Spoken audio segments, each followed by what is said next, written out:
So about 4 months ago, I put out a video where I ranked the US state flags, and the video did very, very well, actually. 4 months later, and I've still been getting like just spikes of views, and a lot of my new subscribers have come from that video. So to a lot of you, hi. I make design content. I know I sound like ass right now. It's because I'm very ill. Now, I typically do just design content in general. I don't typically do flag content. So to any of you who subscribe thinking I'd be only doing flag content, I'm very sorry to disappoint. That said, I am here making another flag video, and I have one more to do, but I really don't want to be known as the flag guy. We already have CGP Grey for that, but we still have 2 left to get through. So we're gonna do those, and then I'm gonna do other design stuff and try to avoid anything flag related unless it's absolutely necessary. But I wanted to cover a lot of the criticism that I've gotten over that video, as well as this tweet that I saw back in December. Literally everything CGP Grey says about flag design should be completely ignored because he thinks this flag should replace the iconic California Republic flag.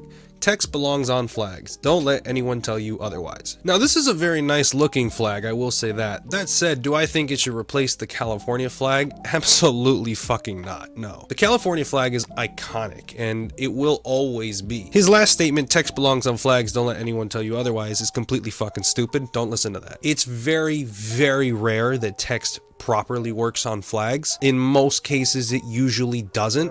It's just really shitty design. That said, for the California flag, they pulled it off very well, and that's why it is so popular and it looks very good. But I wanted to break down his claim here. The whole fact that literally everything that CGP Grey says about flag design should be completely ignored. Now, I will agree that CGP Grey seems to follow this minimalist trend with flag design extensively. And that's been a lot of criticism for not only his criticisms of flags, but also the whole good flag, bad flag thing, and the top 5 rules from the North American Vexillological Association, the ones that I followed for my video. Now, of course, I also got my criticism for that. This list blows, dude. You just put half of the list in the burn this flag just because it has words or a coat of arms, rated on design, not just by what some stupid website said. I got a lot of comments similar to that. So immediately I want to cover that part. And what I'll say to that is exactly what I said to this other comment. This rules thing is crazy. You put so much flags in the bottom tier without even looking at them individually. You aren't grading the flags by their design, you are outsourcing your opinion to recommendation, as stated in the very pamphlet, just to be uncontroversial. The idea flag, according to the book, is a boring Microsoft Paint graphic design that ignores culture, history, and people. So yes, they are recommendations. They're not rules, they're not requirements. They're recommendations to make a flag that fits the bill and doesn't look like shit. And perhaps there are a lot of people that follow those guidelines way too seriously. And yes, a lot of the designs end up coming out very flat Microsoft Paint-like that look kind of like garbage. The biggest criticism was completely ignoring the coat of arms flags, but I'm going to say exactly why I ignored those flags. We all, as people, have opinions about what makes good design, and good design is somewhat subjective. However, the reason that I focus so hard on those guidelines is because, well, they work. Granted, of course, you have to be, as a person, able to mold them a little bit when it works. You don't always have to fit them completely. The problem with coat of arms and state seal flags is they don't have a lot of design to judge. To put it this way, the United States has its own coat of arms. It has a seal. So what happens if we take that and slap it onto a blue or a white plain open field and just call that the United States flag?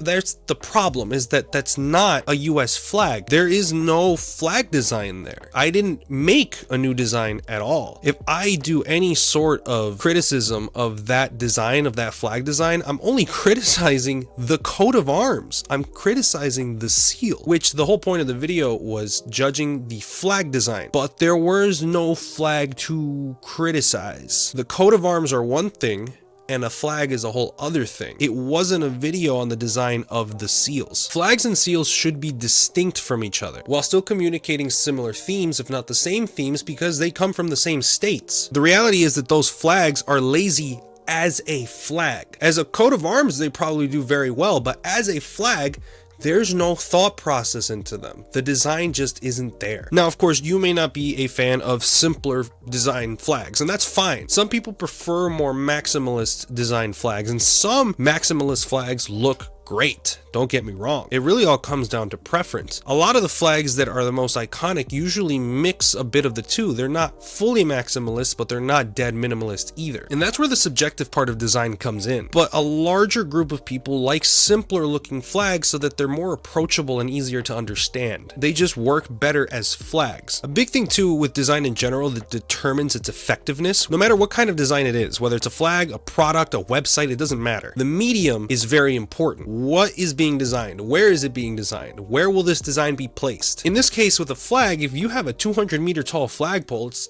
high as hell and you're watching it from like 2 miles away. If you have one of the flags, like for example the flag of Nebraska, no one's going to be able to tell what fucking flag is up there from 2 miles away. But you go with a simpler design, like for example the US flag, you'll be able to tell exactly what it is because it's so iconic. It's easy to remember because of its design. Do I think that a lot of the ratings that I had could have been different? Yeah, 100%. But the reality is that a lot of them just weren't flag design. The one state seal flag that I did pull aside and talk about was the state flag of Washington. I probably could have punched it up a little bit more and probably wouldn't have burnt it. And the seal that they used on the flag was actually a lot simpler and easier to discern. So in hindsight, I'd probably push that up a tier. Now, going back to the criticism of the super minimalist flags, something like this flag proposal, it does look very nice. But I will agree, it kills a lot of the historical and cultural side of California. Does it look nice? Sure. Do the colors represent some parts about California? Probably, yeah. And if California had like a really shitty state seal flag before and this was the new proposal,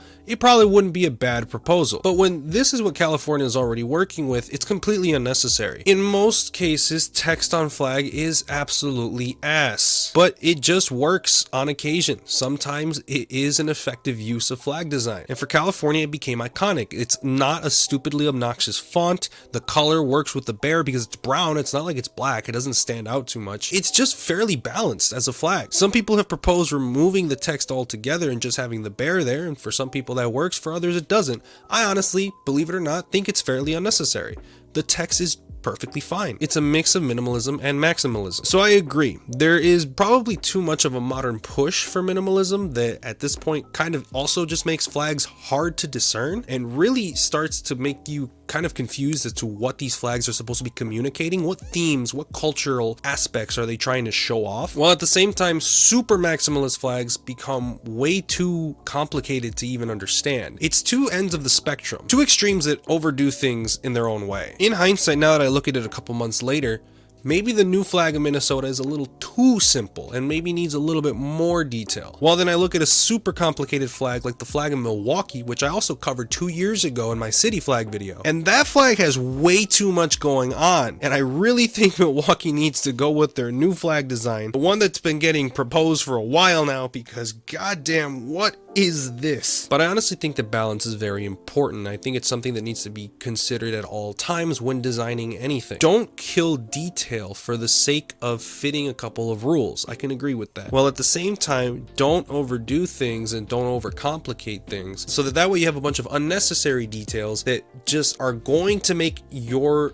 design a lot harder to understand when there's just too much information coming at you all at once. A healthy balance allows you to get your message across and communicate the ideas that you're trying to, while at the same time keeping it easy to understand and making it iconic to where people want to display it. And with that conversation had, it leads into the next flag video, which will be coming out very, very shortly about my home state of Illinois. But until then, hope you guys did enjoy this video. Make sure to leave a like, comment, subscribe, turn on the post notifications. Let's have a discussion in the comments about this, because maybe I'm seeing things in one way, in my way, and if you guys see things differently, it's always cool to just hear what you have to say. Big hi to all the people who have been subscribing. It's been really awesome. I kind of restarted content, trying to take it more seriously back in July. Started around like 315, 320 subscribers. I don't know. I'll have to double check those numbers again. Now we're sitting at 614 at the time of recording this. It's really cool to see in about 6 months we have just about doubled that amount of subscribers, so it's really cool to see all of you. Hi. Really trying to grow an audience here and build up a community of people who love design and who enjoy my stupidity and odd antics. But I hope that wherever you guys are, whenever you guys are watching this video, I hope you have a great, wonderful day. See you guys in the next one. Peace out.